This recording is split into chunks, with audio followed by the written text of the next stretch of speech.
बिस्मिल्लाहिर्रहमानिर्रहीम, अस्सलाम वालेकुम। बैठक की दूसरी नशिस्त में आपको खुश आमदेद। और इसमें हमने जिक्र करना है जनरल कमर जावेद बाजवा साहब की बतौर आर्मी चीफ आखिरी तकरीर का। उस तकरीर में बड़ी अच्छी बातें भी उन्होंने की और कुछ काबिल एतराज़ जिन पर इतराज़ उठाया जा सकता है तारीखी हवालों से, वो भी बातें उन्होंने हमारे खाते में डाल दी हैं जी।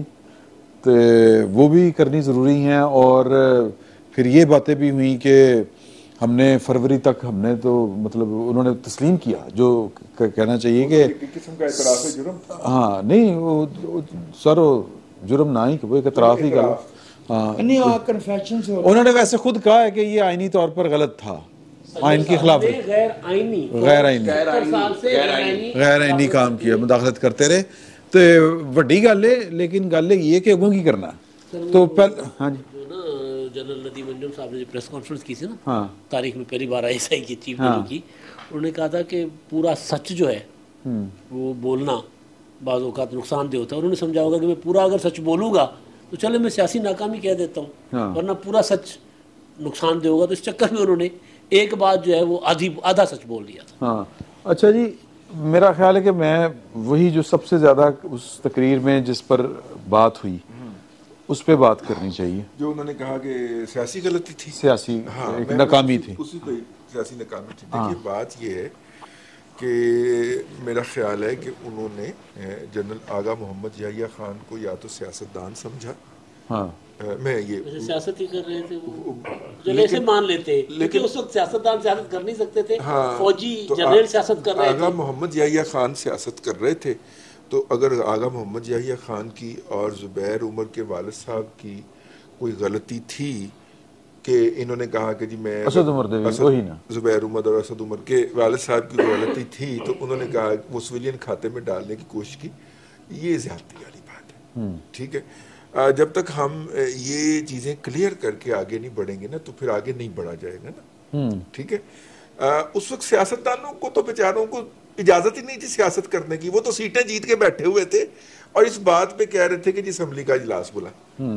और याहिया खान साहब जो हैं, मेरे दोस्त जो हैं वजाहत मसूद साहब सैयद, ये ज़्यादा बेहतर डिटेल में तारीखों के साथ बताएंगे कि सियासतदान तो कह रहे थे कि भाई आप असम्बली का इजलास बुलाइए, हम ताकि मामलात को टेक ओवर कर लें। आखिरी जो तकरीर थी शेख मुजीब की, हाँ, वो जो उन्होंने 7 मार्च की जो तकरीर थी वो केड़ी ग्राउंड है, पलटन मैदान में जो उन्होंने की थी, उसमें उन्होंने आखिर तक वो एक ही बात कह रहे थे कि ये इक़्तिदार अवाम के सुपुर्द किया जाए। ठीक है, अब आप दबाव था जो भी नहीं किया, जो भी होता असम्बली में भुट्टो साहब आते, मुजीब और भुट्टो साहब जो थे वो असम्बली में आते और वहां पे सर फटवल होती, जूतम बेजार होती। ठीक है, माइक जल जाते, कौम को पता चलता ना कि सियासतदान कुछ नहीं कर सके। आपने तो ये मौका ही फराहम नहीं किया। और दूसरी उसकी सूरत ये थी कि दोनों बैठ के कोई वर्केबल सोल्यूशन ढूंढ लेते, कोई जॉइंट गवर्नमेंट बना लेते, यही है ना जी। लेकिन आपने तो उसको मौका ही नहीं दिया। और एक ऐसा जुर्म जो उन्होंने किया ही नहीं था, आपने उनके उस जुर्म की पादाश में उन्हें तारीख में मसलूब करके रखा हुआ, तो ये ज्यादती वाली बात है। और फांसी चढ़ाया जाहिर जिसके ऊपर इल्जाम है, फांसी चढ़ाया एक झूठे मुकदमे में, वरना इसी में रगड़ देते। फिर अगर मुल्क तोड़ा था, गद्दारी की थी, तो वो चलाते ना। फिर आपने वो क्यों फिर झूठा मुकदमा क्यों बनाया? वो फिर आग अपने घर तक भी आता। हाँ नहीं, लेकिन देखिए जो गल है कि वो बहरहाल वो उस करैक्टर तो वो थे। हाँ कि बात होनी चाहिए और सच पूरा बोलना चाहिए, जितना कम से कम खुद को मालूम है। दुनिया में से कोई शख्स ये दावा नहीं कर सकता कि किसी भी मामले पे उस हर बात जानता है। ये जुमला हुसैनी वाला सेक्टर में जनवरी 1972 के पहले हफ्ते में जुल्फ़िकार अली भुट्टो साहब ने जाके फौजी जवानों से खिताब करते हुए कहा था। वो एक ऐसा वक्त था जब मुल्क का मोरल बहुत गिरा हुआ था और हौसला बढ़ाने की ज़रूरत थी। जुल्फ़िकार अली भुट्टो उस ख़ास वक्त में, उस ख़ास अहद में जो इब्तदाई महीने थे, बहुत अच्छी उन्होंने क़यादत दी पाकिस्तान को। तो ये जुमला तो भुट्टो साहब का है कि ये फ़ौजी शिकस्त नहीं, सियासी शिकस्त है। अब आगे फ़ौजी शिकस्त और सियासी शिकस्त 2-3 मिनट चाहता हूँ। जहाँ तक फ़ौजी शिकस्त का ताल्लुक़ है, मैं भी तस्लीम करता हूँ कि हाँ ये फौजी शिकस्त नहीं थी। मैं ये क्यों कहता हूँ? मैं ये कहता हूँ कि आप जनरल गुडेरियन, रोमेल, ज़खौफ, माउंटगोमरी को एक ऐसी जगह पे ले जाइए जहाँ ये 5 फैक्टर्स पाए जाते हों। 1, कोई सप्लाई लाइन नहीं है। 2, सुबह 6 बजे जंग शुरू होती है, 11 बजे आपकी एयरफोर्स ख़त्म है, एक एयर स्ट्रिप है, 2 बम गिरे हैं, एयरफोर्स एयर सपोर्ट के बगैर जंग कैसे होगी? 3, हमारे जवान उस इलाके की जोग्राफियाई निटी ग्रिटी ही से वाकिफ नहीं है, अजनबी हैं। 4, वहाँ का बच्चा आपका दुश्मन हुआ है। ठीक है, वो क्यों हो गया था वैसे? वो उस पे आएंगे ना। हाँ। लेकिन ये तो हकीकत है ना कि भाई आप हॉकी का मैच नहीं जीत सकते अगर आप लैंग्वेज ना जानते हो या आपकी आपस में हॉस्टिलिटी हो। तो जंग थी, वहां तक तो मैं मान। सप्लाई लाइन जो थी वो मौजूद साहब ने बहाल रखनी थी। मेरी कुछ गुजारिश, मेरी बात पूरी नहीं हुई ना। तो फौजी शिकस्त जो है वो इनएविटेबल नतीजा थी उससे पहले होने वाले कुछ मामलात का।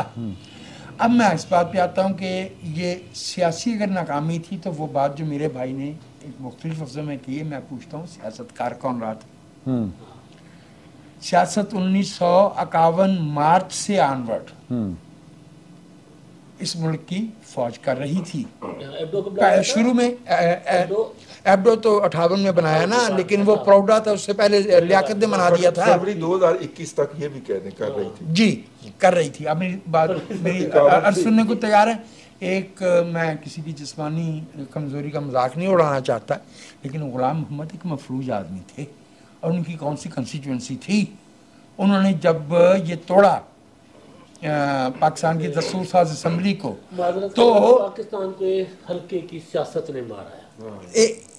पहले आने वाले ने भी अपना हल्का बनाने के लिए हल्के की सियासत में हल्के की कॉन्स्टिट्यूंसी बनाओ।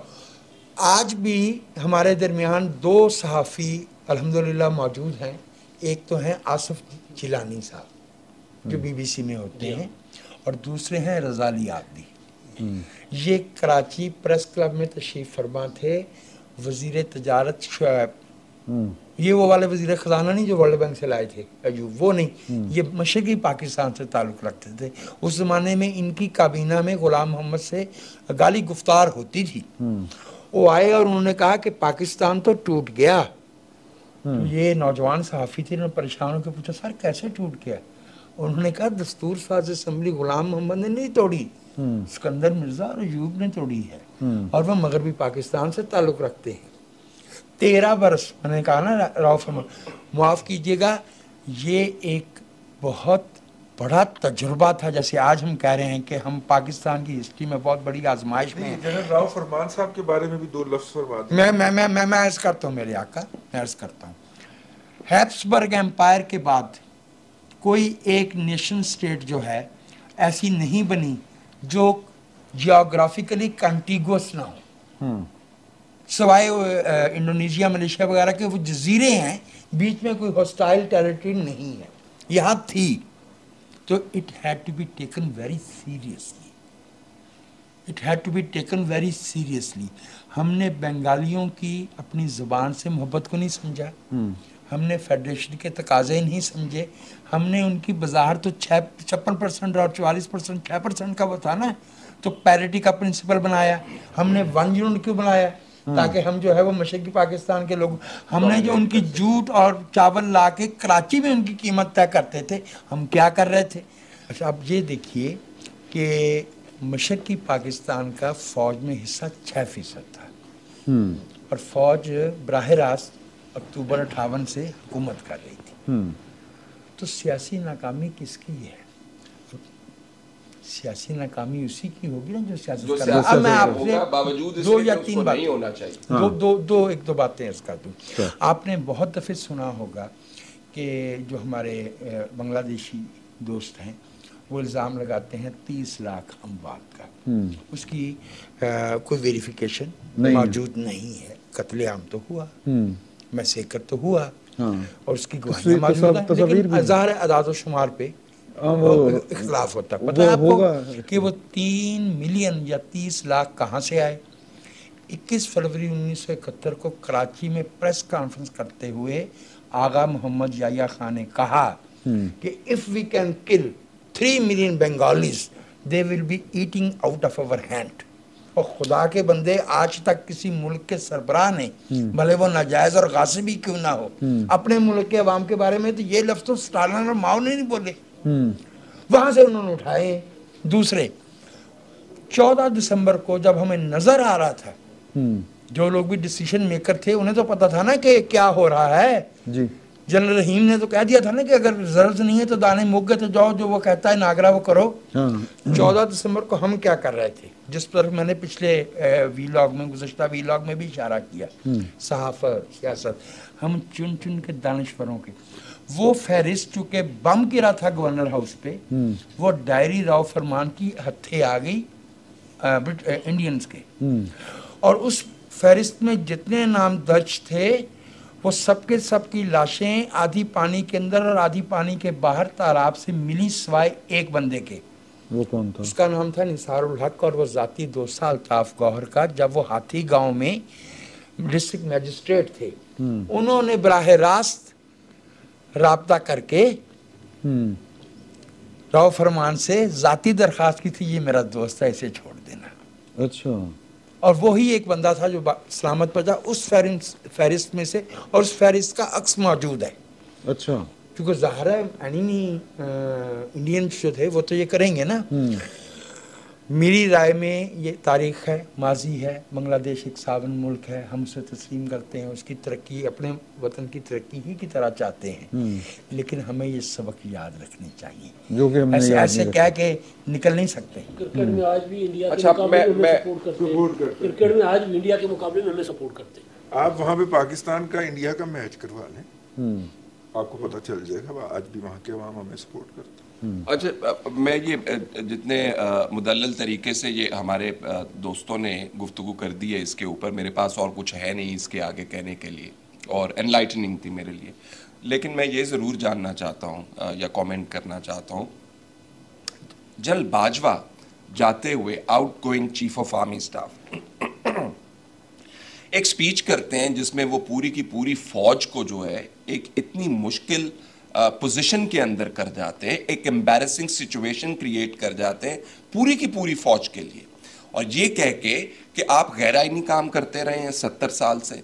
मैं फिर वही कहूँगा कि जनरल बाजवा साहब को ये ज़रूरत क्यों पेश आ रही थी भाई ये तमाम तर चीज़ें कहने के लिए। मैं फिर कह रहा हूँ कि जनरल बाजवा साहब के लिए ये बात करने की नहीं थी, अगले आर्मी चीफ आते, हो सकता है ये काम वो बहुत खुश असलूबी से अंजाम दे देते, वो कहे बगैर, किसी को सुनाए बगैर काम शुरू कर देते जनरल बाजवा। और ये डिबेट, एक मिनट, ये जो डिबेट उन्होंने शुरू की कि जी ये सियासतदान जो थे उनकी वजह से नहीं हुआ, ये सियासी नहीं थी, फौजी शिकस्त नहीं थी, ये सियासी शिकस्त थी, क्या मौका था ऐसा, मुझे ये बताइए, जिसके ऊपर जनरल बाजवा साहब ने जो ये बहस का आगाज कर दिया। मैं बताऊं सर?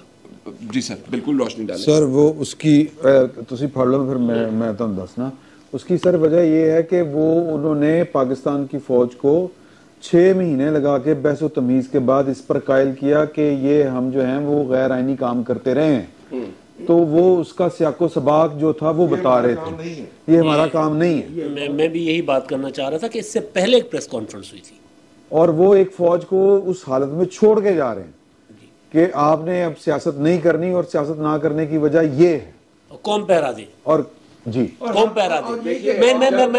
मैं फैसल में बात कर लूँ, बात जब DGI की और DGI-SPR की प्रेस कॉन्फ्रेंस हुई थी, उसमें भी यही कहा गया था कि हम पिछले मार्च से पहले हमने फैसला कर लिया था एपॉलिटिकल होने का, और हमने 6 महीने लगाए। और ये बात जनरल बाजवा साहब ने उससे पहले NDU के वर्कशॉप में खुलकर की, 7 घंटे सवाल जवाब हुए थे। अब चीज़ ये है कि ये डेवलपमेंट्स हैं जो हमारे इर्तिका है ना, इर्तिका के साथ कुछ अच्छी चीज़ें आ रही हैं, उसमें हमें जिस बात पर एतराज़ हम डिस्कस कर रहे हैं। लेकिन अगर वो ये बात कह रहे हैं कि हमें पॉलिटिकल हो गए, तो ये क्यों कह रहे हैं? क्योंकि DGI ने कहा था कि जी हमारी जो आने वाली 15-20 साल तक जो आने वाली कमान होगी, हमारे यहाँ क़यादत लफ्ज़ इस्तेमाल होता है, मुझे इस पर एतराज़ होता है, कमान कहना चाहिए, क़यादत तो फौजी नहीं होती, कमान जो है उसका ये फैसला है कि फ़ौज ने सियासत में मुदाखलत नहीं करनी होगी, लिहाजा 15-20 साल तो हम इस पर कायम रहेंगे। तो ये एक मैसेज था अब वो आदत पड़ जाएगी आपके लिए, मेरे लिए, और मेरा ख्याल है वो लोग जिनको आदतें पड़ी हुई हैं, कभी इमरान खान की सपोर्ट में, कभी जरदारी साहब के हक में, कभी नवाज शरीफ के हक में, फौज के अंदर जो वर्दी के साथ बैठ के चीज़ें मैनिपुलेट कर रहे होते, उनके लिए भी मेरा ख्याल एक मैसेज था। और एक एतराफ़ था कि यार ऐसी सियासत जो है वो इंटरफेयर ते करते हैं, लेकिन बड़ा नुकसान ऐसी कोई नहीं किया। नहीं देखो वो तो वो वक्त के साथ साथ वो तो देखे ना सारियां यार आप देखें एक ऐसा मौका हमारे पास 2007-8 में भी आया था। बाजवा साहब बताते ना भाई हमें कि हमने 2018 के इलेक्शन के अंदर मुदाखलत की, हमने किस तक डिले किए। सर जी मैं गुजारिश करूंगा, क्या उन्होंने कहा यार इस फरवरी में हम होता क्या है फैसल, होता क्या है, ये उन्होंने डेट बताई है। जो माजी के अंदर नुकसान हुआ वो तो सियासतदानों ने किया, बाजवा साहब के बिल्कुल ठीक कह रहे हैं, बिल्कुल ठीक कह रहे हो। फौज के सियासत से मुदाखलत। मैं आपको एक बात बताऊं, हाँ नहीं ठीक बात है, मैं आपको बात बताऊं, एक गुजरे इफ्तिखार चौधरी, अब मैं एक लफ्ज इस्तेमाल करना चाह रहा हूँ, नहीं कर रहा, तुमने तो मसल्स की बात की थी, मैं तो कोई और लफ्ज इस्तेमाल कर रहा था।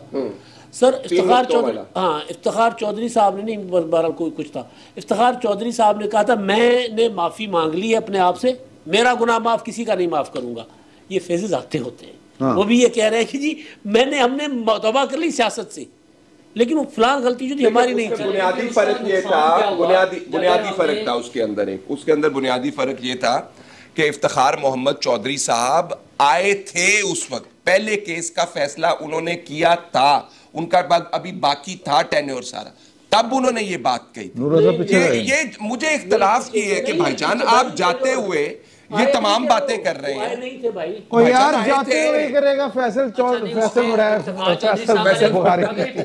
साहब वाले केस का मिसाल देंगे तो फिर उसका हमें नुकसान हुआ ना, फिर जो उससे आगे अदालती तारीख हमारी भरी पड़ी है, उससे आगे जो वाकयात हुए हैं सारी चीज़ों का बेड़ा गर्क हुआ। उनका ये गलत बयानिया था कि मेरी माफ़ी कबूल है बाकियों की नहीं। इसी तरह बाजवा साहब ने भी जो बातें गलत ये तो नहीं कह रहे कि वो ठीक है, मैं ये नहीं कह रहा कि उन्होंने कहा, मैं जी मैं ये कह रहा हूँ कि आपने नहीं कहा, असल में वहाँ आएगा, उसके बगैर नहीं होगा। क्यों एक्सेप्शंस हैं हिस्ट्री के अंदर।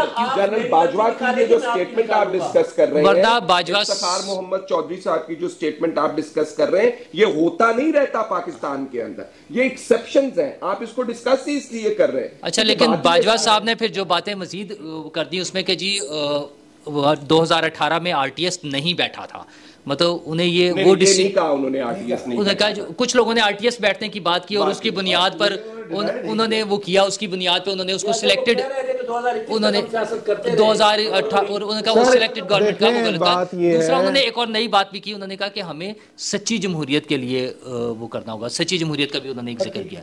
अच्छा, तो मसला ये कि नहीं, ये आर्मी चीफ क्यों डिसाइड कर रहा है? Let people decide, let parliament decide. ये चीजें अगर वो फिर नहीं, अगर वो ये बात करेंगे सर, अगर वो ये बात करेंगे फिर गलत हो जाएगा। आर्मी चीफ को नहीं ये करना चाहिए, ये पार्लियामेंट और हुकूमत का काम है, सियासत जमातों का। अट्टा गुंदे कल यहाँ पर टिकर चला, वजीर आजम शहबाज शरीफ ने आर्मी चीफ को वजीर आजम बनने पर मुबारकबाद दी, दोस्त ने एतराज कर लिया। आर्मी चीफ बनने पर वजीर आजम शहबाज शरीफ ने आसिम मुनीर साहब को आर्मी चीफ बनने को मिलने आए मुलाकात करने, एक दोस्त ने एतराज़ कर लिया कि जी ये ज़रूरत क्या है। भाई बहुत सी चीज़ें अगर वो अपने मुंह से कह रहे हैं कि हम पॉलिटिकल हो रहे हैं और हम माजी में गलतियां करते रहे, तो ज़रा उसको, हाँ उनमें जो उन्होंने गलत कहा कि हम सियासी वजह थी बांग्लादेश बनने की, उसको हम तनकीद का निशाना बना रहे हैं, हम कह रहे हैं गलत है, हम कह रहे हैं गलत का है। यार बात ये है, एक मिनट नूरा साहब, प्रोग्राम में बाकायदा उनका शुक्रिया अदा किया कि अगर हमें ये लग रहा है कि उन्होंने अच्छी बात की है जो कि फैसल साहब को अच्छा नहीं लगा, मैंने उसके बावजूद उसका शुक्रिया अदा किया। एट द सेम टाइम वो गलत कर रहे हैं, शुक्रिया अदा करना नहीं होता। अच्छा चलो, मैंने शायद खान अब्बास ने बड़े अरसे बाद अच्छा जुमला कहा कि यार अगर कोई बंदा अपनी आईनी ड्यूटी अदा करे, उसका शुक्रिया करने की जरूरत क्या है? नहीं करना चाहिए। I want to clarify this, देखिए मैं कह ये रहा हूं कि जनरल बाजवा की जो स्पीच थी वो उनकी जात के ऊपर जो उंगलियां उठ रही हैं ये उससे इनिशिएट हुई थी। नहीं, मैं आपको कह रहा हूं, सुन ले, जो क्रिटिसिज्म जनरल बाजवा साहब को सहना पड़ा, मेरा अपना ओपिनियन है ना यार, मेरा अपना ओपिनियन है। एक आदमी जिसको देखिए, इमरान खान साहब के दौर में जब महंगाई हुई तो लोग इमरान खान साहब को नहीं कोस रहे थे, लोग बाजवा साहब को कोस रहे थे, बाजवा साहब को और फौज को। एवरीबॉडी सेड बाजवा साहब की हुकूमत, सुन लीजिए, फौज की हुकूमत नहीं कहते थे, लोग कहते थे बाजवा साहब नहीं कहते थे फौज ले गए ये यार। आपके नुक्ता नजर में मेरी समझने में फर्क है। जनरल बाजवा साहब की जो तमाम जो स्पीच थी ना, वो कह रहे थे कि चलो अपने कपड़े चाड़ो, उसके ऊपर मबनी है। अच्छा मेरा मैं हमसे जो मेरा सवाल है, अगर बाजवा साहब स्पीच ना करते तो क्या कर लेते आप? क्या कर लेते हैं? बाजवा साहब को बहुत ज्यादा क्रिटिसिज्म का सामना यार देखे। अच्छा मेरी बात सुन लीजिए, कह भी दिया। आपके ख्याल में ये सारा होने जा रहा है? मेरा पॉइंट और है। अगर मैं खुल के बात करूं, बताते जाओगे सवाल निकलते आएंगे। मेरा पॉइंट जो है, मेरा जो आपके खिलाफ है वो ये है भाई, सादा सा, कि देखिए ये प्रेशर इदारे के अंदर से आया है। ये प्रेशर हम कई बार यहाँ डिस्कस कर चुके हैं। इदारे के अंदर से नहीं आया, ये अवाम का रिएक्शन आया। कैसे? ये लोग एक मिनट, अवाम का रिएक्शन कहाँ से? अभी मिसाल दे रहा हूं। एक मिनट सुन लो, दो जुमले सुन ले। हो रही है, उसका प्रेशर किसने लिया? मैंने और आपने? उसका प्रेशर इदारे ने लिया ना यार। पब्लिक परसेप्शन, कोई पब्लिक परसेप्शन नहीं। एक मिनट मैं क्लियर और ना पब्लिक परसेप्शन ओपिनियन। यार बात सुन ले। मैं सिर्फ एक दो जुमले सर फैसल साहब की तसल्ली के लिए। सर अवाम ने फौज को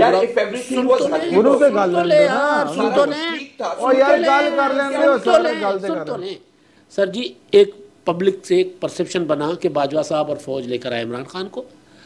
इमरान खान की नाकामियों का सारा मलबा डल रहा था फौज पर।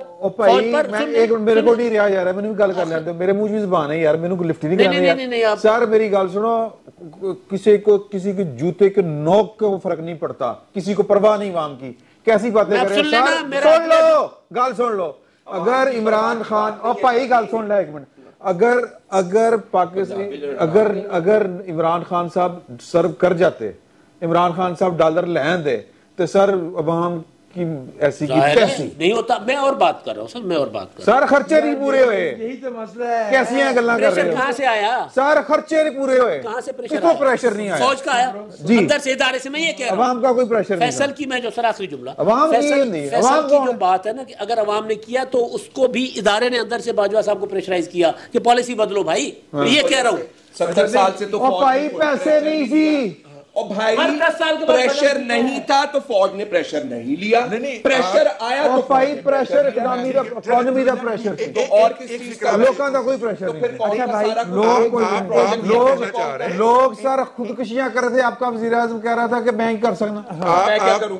एब्सोल्युटली। तो हु वाज बीइंग ब्लेम्ड? अच्छा आप ये कहना चाह रहे हैं सर जिनके पास पैसे नहीं आ रहे थे, दिहाड़ी दी जिना दिला रहे, नहीं आप ये कहना चाह रहे थे जाके पता करे कि पेट्रोल का कट कितना लगा है। आप ये कर नहीं सकते। आप ये कहना कितने जहाज नहीं उड़ रहे।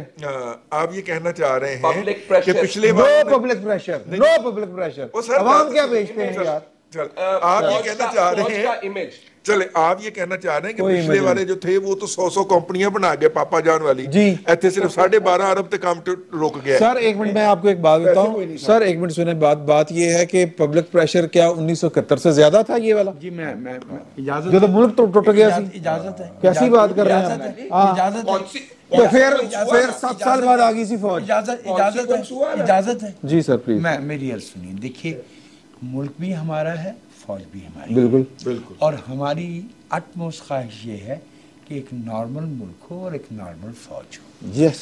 और ये एक बहुत बड़ी आजमाइश है कौमों आपने चूंकि तजर्बा करके देखा है और वो तजर्बा चला नहीं। अब आप पॉलिटिकल हो गए हैं। ओके ठीक है, थैंक यू, मेहरबानी।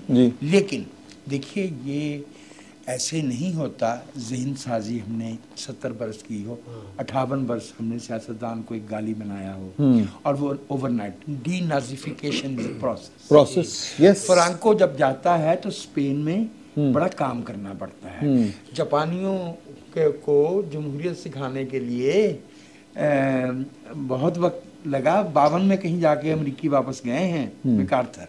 मैं जो अर्ज कर रहा हूँ, इस मुल्क में ऐसा वक्त भी आया कि एक साबिक आर्मी चीफ ने अदालत में खड़े होकर कहा कि मैंने अदालत को पैगाम भेजा था जी, फरवरी 93 था। ठीक है, ये वक्त भी आया। हमें जहां हम देखें कि अच्छी बात है तो हमें उसको पकड़ लेना चाहिए और कहना चाहिए कि ओके कैंडिडेट है। और हमें जहां तक मैं जो बार बार अर्ज करता हूं कि ट्रूथ बयान इसलिए होगी कि ट्रूथ हमारे ऊपर से गुजर गई है। हम ये जो 6 दोस्त बैठे हैं, माफ कीजिएगा, आमरीत क्या करती है?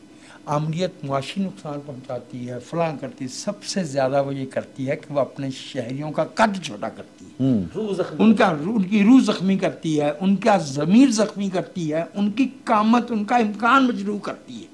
तो ये एक लंबा प्रोसेस है, ना इसको किसी एक फर्द से जोड़ा जाए। जी, मैं कल एक रिटायर्ड ब्रिगेडियर साहब से मुझे गुफ्तगू का मौका मिला, माशाल्लाह, शर्फ हासिल हुआ। जितना उनके लबो लहजे में, उनकी ग्रामर में, उनके लफ्ज़ों के इंतखाब में जो तहकीर पाई जाती थी सिविलियन माइंड के लिए, वो साफ नज़र आ रही थी। और जिस मसनद पर रख के वो इमरान खान साहब को चाहते थे, मुझसे मुतालबा कर रहे थे अपने लबो लहजे से कि मैं उनकी बात मानूं। ठीक है, इसमें वक्त लगेगा।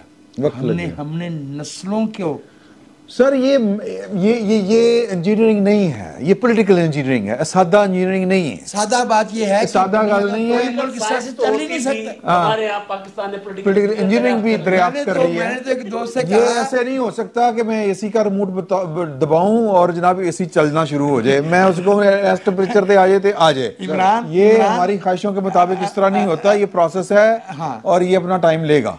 अलहमरा की ना, अलहमरा और अभी बड़ी रुकावटें आएंगी, क्यों नहीं आएंगी, मरले आएंगे। अलहमरा के हाल में मुझे एक फौजी भाई मिला, तो कहने लगे कि वो इंजीनियरिंग कोर्स से हैं, कहने लगे कि मैं ना वो PhD के लिए मैकेनिकल इंजीनियरिंग में मैं जर्मनी जा रहा हूँ। मैंने कहा गलत कर रहे हैं, यही जाओ पॉलिटिकल इंजीनियरिंग। अच्छा जी, इस सारी गुफ्तगू में, इस सेशन में या आज की बैठक में पहले भी ਨੂਰਲਾ ਸਾਹਿਬ ਨੂੰ ਮਾਈਕ ਨਹੀਂ ਸੀ ਲੱਭਦਾ, लेकिन ਅੱਜ ਤੇ ਬਿਲकुल नहीं ਲੱਭਿਆ। ਨੂਰਲਾ ਸਾਹਿਬ, ਆਖਰੀ ਗੱਲ ਤੁਸੀਂ ਆਪਣੇ ਦਿਲ ਦੀ ਜਿਹੜੀ ਕਰਨੀ ਕਰ ਦਿਓ, ਅਸੀਂ ਸਾਰੇ ਕੰਨ ਖੋਲ ਕੇ ਸੁਣ ਰਹੇ ਹਾਂ। नील आर्मस्ट्रांग वाली बात है कि ये वो पहला छोटा सा स्टेप है जो आइंदा आने वालों के लिए बड़ा स्टेप होगा। जो सियासत के खिलाड़ी थे, जिन्हें हमने कोशिश की बार बार आउट करने की, जिनके बारे में मुशर्रफ दौर से हम कहते थे कि अब उनका कोई किरदार नहीं है, वो ख़त्म हो गए हैं, वो आउट हो गए। इमरान खान साहब भी कहते थे कि नवाज शरीफ बाहर है, आसिफ जरदारी बाहर है, वो चोर हैं, डाकू हैं, जो मर्जी करते रहे, लेकिन वो रेलेवेंट भी साबित हुए हैं। उन्होंने एक अच्छे तरीके से खेल के वो जो 25-30 साल 50 साल का एक इमरान खान प्रोजेक्ट बनाया गया था, उसकी नाकामी को, नाकाम तो वो खुद से हो रहा था, उसकी नाकामी को आश्कार कर दिया। और